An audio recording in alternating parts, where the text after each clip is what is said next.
Welcome to the pilot episode of Ramos and Recipes, where we will dive into culinary exploration through recipes from around the world and online.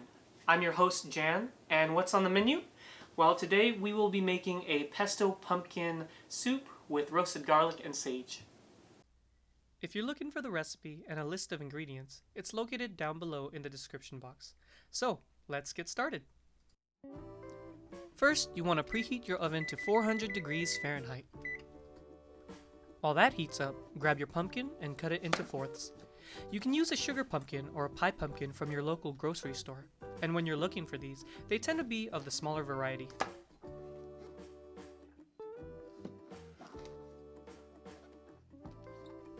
So once you've got it cut, go ahead and scoop out the pumpkin seeds with a spoon, or you could use a knife to carefully cut them out. You want to make sure you reserve these seeds for later.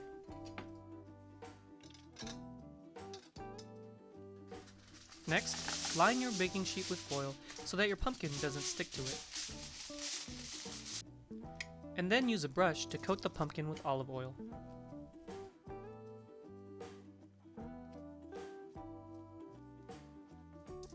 Sprinkle some salt and pepper, and they're ready for the baking sheet. Take some garlic, peel off any excess skin it may have, and cut off the tops.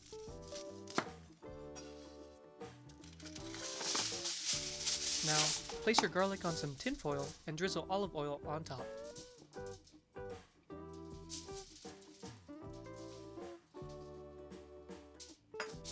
Once you've done that, you'll want to wrap it and place it on the baking sheet with your pumpkin.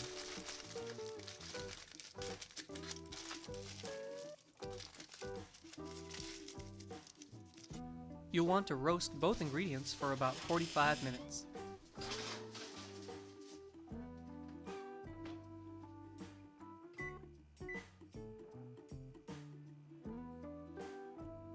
And we're good. While you're waiting, grab your shallots and give them a slice.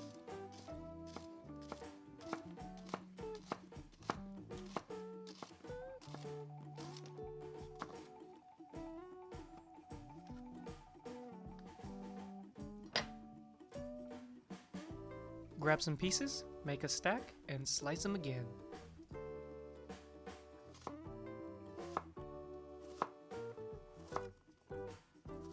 My eyes.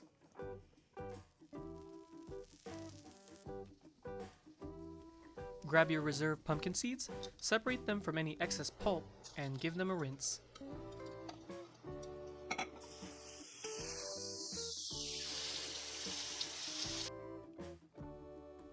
You'll want to mix your pumpkin seeds with coconut milk and flour so that they'll be ready to fry.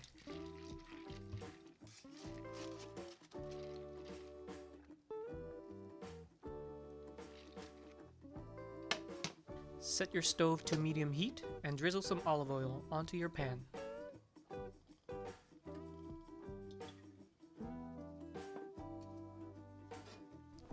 Once your oil is hot enough, add your pumpkin seeds and continuously stir until they start to brown.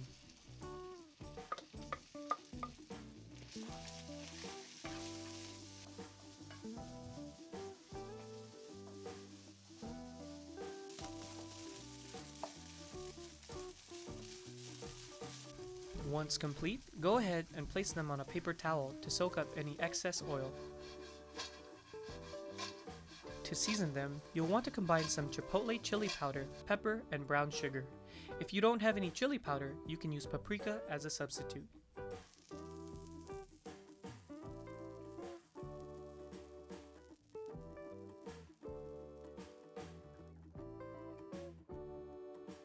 Alright, the pumpkin and the garlic should be ready to go. You'll notice that the pumpkin is more tender and you should be able to poke it easily with a fork.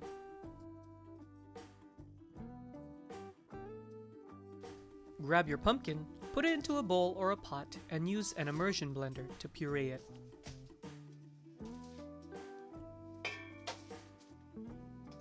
Unfortunately, I decided to just mash it up because I couldn't find my blender. Prepare your thyme by pulling back on the leaves and give them a rough chop.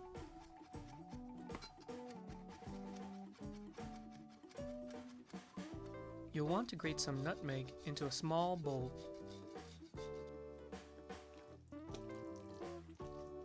Transfer your pumpkin puree into a large bowl if you haven't done so already. Then, add a cup of chicken broth and mix until smooth.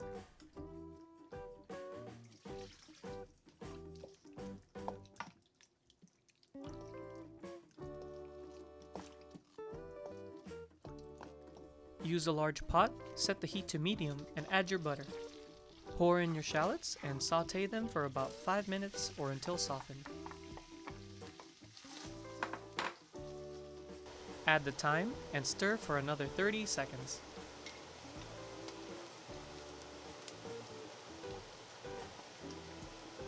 Finally, add in your pumpkin puree,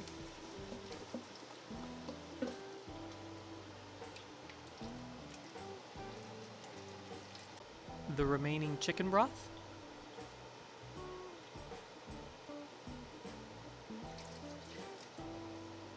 coconut milk, maple syrup, nutmeg, and water. Mix it well and bring it to a low simmer for about 15 to 20 minutes. While your soup cooks, let's make your pesto. Squeeze out your roasted garlic and give them a mash. Prepare your herbs by cutting the stems off your parsley and sage. Place your parsley and sage into a blender, add your roasted garlic, and pour in your pistachios.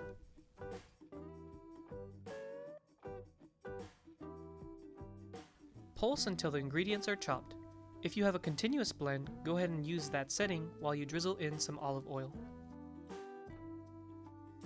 Once you start to see the pesto come together, add some blue cheese, pulse, and it's ready to go. With your soup finished, let's get ready for one of my favorite parts of cooking, putting it all together and plating. So grab a bowl and pour in your soup. Add a dollop of your pesto. Sprinkle in some pumpkin seeds. Garnish with parsley. Drizzle in some coconut milk. And voila! Your pesto pumpkin soup with roasted garlic and sage. Thanks for watching! To see more of Ramos and recipes, like, subscribe, and let me know in the comments below what you want me to cook next. Special thanks to my cousin Gabby for filming and editing. And thank you to Half Baked Harvest for the recipe.